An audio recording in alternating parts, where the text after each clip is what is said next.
Welcome back, everybody. Today we're going to talk about the caucasity of white South Africans.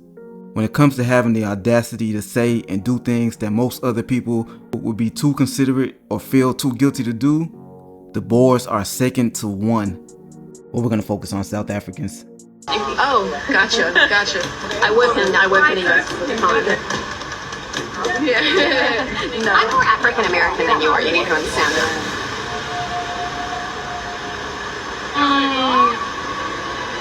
I'm from Africa. Well. Consider the audacity it took for Elon Musk to say that he's willing to go to war for the right to issue as many H-1B visas as he needs. It's another thing to make that demand as a foreigner in another country while also being a foreigner in the country you came from. You also got Charlize Theron. Here she is with her adopted sons. Yes, her sons. I'll leave it at that. Just know that this audacity isn't new. South Africa is an interesting place because this has the largest economy, I think, for Africa, but it's mostly controlled by white people. Everybody knows about apartheid, or they should know about apartheid, and the formal system was broken, but the economic system never really changed. So you still have the minority in rule of the majority when it comes to the economics of it. How did white South Africans get so wealthy? South Africa is the most unequal society in the world. And it freaks me out how many South Africans complain about BEE, or they say 30 years of democracy, isn't that enough for you? In exactly that accent. And how little most South Africans know about economic apartheid. How far colonial and apartheid governments went to lift up white people and suppress people of color for hundreds of years. Your parents may have worked hard, very hard, but the paler their skin, the more they benefited from extraordinary government economic aid. So let's start in 1910, when the Union of South Africa was formed. Literally, the country was invented for the first time, and government policies affected everybody in the country. The Second South African War had just ended. It was between the Brits and the Boers, and the Brits won. But they wanted to unite all white people together, especially Afrikaners, because they'd been fighting each other and killing each other for years. And so immediately, they made it that no people of color could vote. Instantly, unite the white people, only they can vote, only they can control the making of the new country. Then in 1913, the Land Act made it illegal, impossible for black people to own land outside of reserves. That meant 93% of all land in South Africa was only available to white people. Then, in the early 1920s, poor white Afrikaners protested that most of big industry was dominated by British companies, and those companies were hiring skilled black workers over them. In response, the government funded enormous public works programs, like building the Hartbeespoort Dam, and they only hired poor white workers. They literally made programs to make jobs for poor white, particularly Afrikaner workers. Also in 1925, the Wage Act made a minimum wage for white workers, but not black workers, and the government offered incentives to companies applying for tenders. The more white workers you employ, the more likely you are to win work. Let's jump to 1948, when the National Party returns to power and formalizes apartheid for the very first time. And the first thing they do is direct massive funding to social programs and welfare grants for poor white people, and slashed funding for people of color across the board. In the 1950s and 60s, the apartheid government fixed black people's pensions, which meant that as inflation increased, the value of those pensions got less. At the same time, white people's pensions increased dramatically. Their caucasity knows no bounds. That is, of course, except for the bounds that they set up around the white-only towns in South Africa. One of them is Orania, a remote town in the country's north, often called the last outpost of apartheid. Why? Because Orania is a whites-only town. Black people cannot live or work here. Every job is reserved for the whites. Every task performed by white people. Wherever you go in this township, you will only find Afrikaners. White people with Dutch ancestry.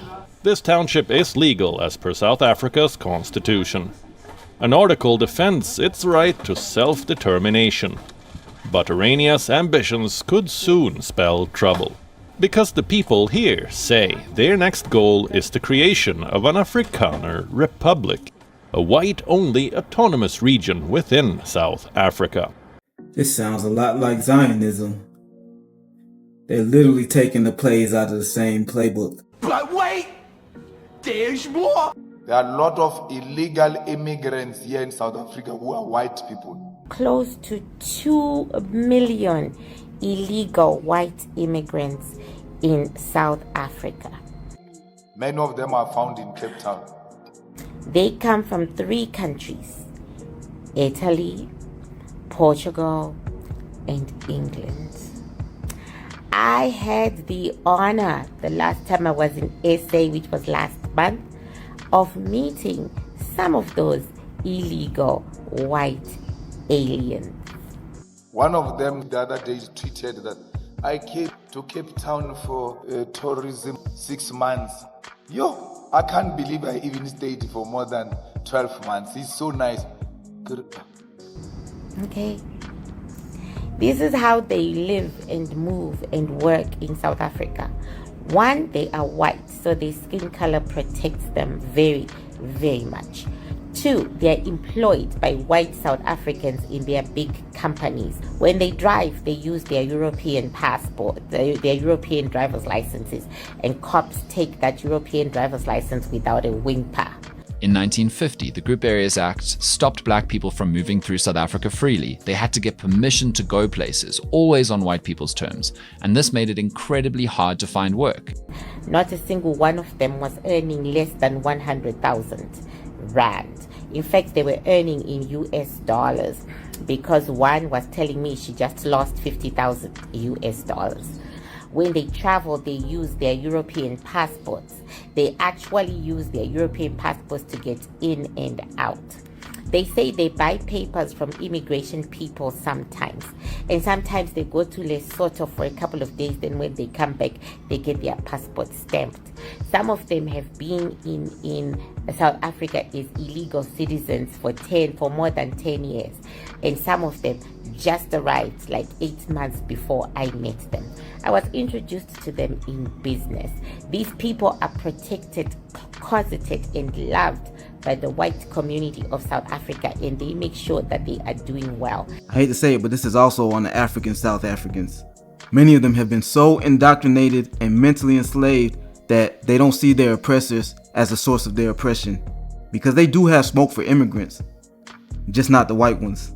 This thing can hear that is saying it's illegal in the country, but it doesn't apply to white people. There was never an outrage on Twitter that she doesn't have visa.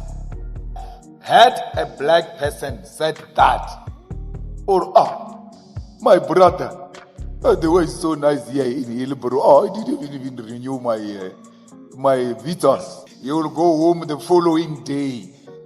Our own people will go hunting for that person. On what planet does this make sense to anyone? You see, we have a black beauty pageant contestant, yeah? That's the black girl in the picture. She's a bit of all right. They badgered her and they said, you can't represent South Africa. You can't be Miss South Africa. It was really sad to see. It was a very horrible experience and I wouldn't wish it on anybody. Because your dad is Nigerian and your mom's from Mozambique. You were born in South Africa, but what way are you South African?